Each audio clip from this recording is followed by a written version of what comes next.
क्या आप 2024 में ईरान घूमने का प्लान कर रहे हैं, लेकिन क्या आपको मालूम है कि वीज़ा फीस, इंश्योरेंस और ट्रैवल का टोटल खर्चा कितना आता है? लोग अक्सर आधी अधूरी बात करते हैं, लेकिन आज सभी ग्लोबल जॉब्स इन्फो पर मैं आपको बताऊंगा एक एक रुपए का हिसाब बिल्कुल सच्चाई के साथ। अस्सलाम वालेकुम दोस्तों, मैं हूं सभी और ईरान हमारा पड़ोसी मुल्क है और टूरिज्म के लिए एक बेहतरीन और सस्ता ऑप्शन है। मगर अक्सर लोग एजेंट्स के हाथों हज़ारों रुपए ज़ाया कर देते हैं। आज की इस वीडियो में हम स्टेप बाय स्टेप दिखाएंगे कि पाकिस्तान से ईरान का टूरिस्ट वीज़ा कैसे मिलता है और टोटल कास्ट कितनी आती है। नंबर 2, वीज़ा टाइप और बेस फीस। दोस्तों, ईरान के लिए दो तरह के मेन वीज़ास होते हैं। नंबर 1 ज़ियारत वीज़ा और नंबर 2 जो है वो है टूरिस्ट वीज़ा। हम बात कर रहे हैं टूरिस्ट वीज़ा की। ऑफिशियल एम्बेसी फीस 2024 के मुताबिक सिंगल एंट्री टूरिस्ट वीज़ा की फीस तकरीबन 14,000 से 16,000 PKR के दरमियान है अगर आप खुद अप्लाई करें। अर्जेंट वीज़ा, अगर आपको वीज़ा जल्दी चाहिए 3-5 दिन में, तो एम्बेसी 50% एक्स्ट्रा चार्ज करती है, तो तकरीबन 22,000 PKR तक जा सकता है। हमेशा ऑफिशियल बैंक चालान के जरिए ही पेमेंट करें। Number 3 medical insurance hidden cost. बहुत से लोग इंश्योरेंस का खर्चा भूल जाते हैं। ईरान एंटर होने के लिए ट्रैवल इंश्योरेंस लाजमी है।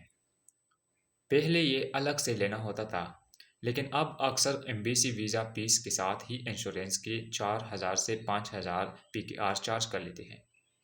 सच्चाई, अगर आप बॉर्डर या एयरपोर्ट पर इंश्योरेंस लेते हैं तो वहाँ ये थोड़ा महंगा पड़ सकता है, इसलिए पहले से इंतज़ाम करके जाइए। Number 4 agent versus self process. यहाँ आता है असली फ़र्क। सेल्फ प्रोसेस, अगर आप खुद ई वीज़ा पोर्टल पर अप्लाई करते हैं और एम्बेसी जाते हैं तो आपका टोटल खर्चा वीज़ा प्लस इंश्योरेंस 20,000 PKR के अंदर हो जाएगा। एजेंट प्रोसेस, एजेंट आपसे ऐसी काम की 45,000 से 65,000 के दरमियान तक मांग सकती है। अगर आपके पास थोड़ा वक्त है तो खुद अप्लाई करें और अपने 30-40 हज़ार रुपये बचाएं। नंबर 5 टोटल और नंबर 5 पर जो है वो है number 5 total trip cost estimate. सिर्फ वीज़ा तो काफ़ी नहीं, सफ़र का खर्चा भी देखना है। Number 1 by road bus. Karachi से तफ्तान बॉर्डर और फिर वहां से तेहरान तक का बस का सफ़र तकरीबन 15,000 से 20,000 के दरमियान में हो जाता है। Number 2 by air flight tickets. आजकल 80,000 से 1,20,000 रिटर्न टिकट मिलती है। Number 3 for day stay. Iran में रहना सस्ता है। एक नॉर्मल होटल और खाना 3,000 से 5,000 PKR पर डे में मैनेज हो सकते हैं। Number 6 important documents.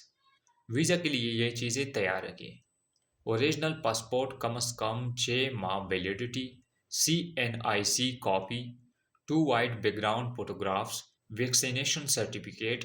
ईरान का वीज़ा अब पासपोर्ट पर स्टिकर की शुरुआत में नहीं मिलता, बल्कि ई वीज़ा होता है। इसका प्रिंट आउट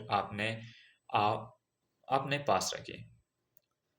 तो दोस्तों, अगर आप खुद प्रोसेस करें तो ईरान का पूरा टूर वीज़ा 20,000 के अंदर लग सकता है। उम्मीद है सभी ग्लोबल जॉब्स इन्फो की ये वीडियो आपकी पैसे और वक्त दोनों बचाएगी। अगर आपको ईरान के वर्क वीज़ा के बारे में जानना है तो नीचे कमेंट्स करें और इस वीडियो को लाइक करें और उन दोस्तों के साथ शेयर करें जो ईरान जाना चाहते हैं। अगले वीडियो तक अल्लाह हाफिज़।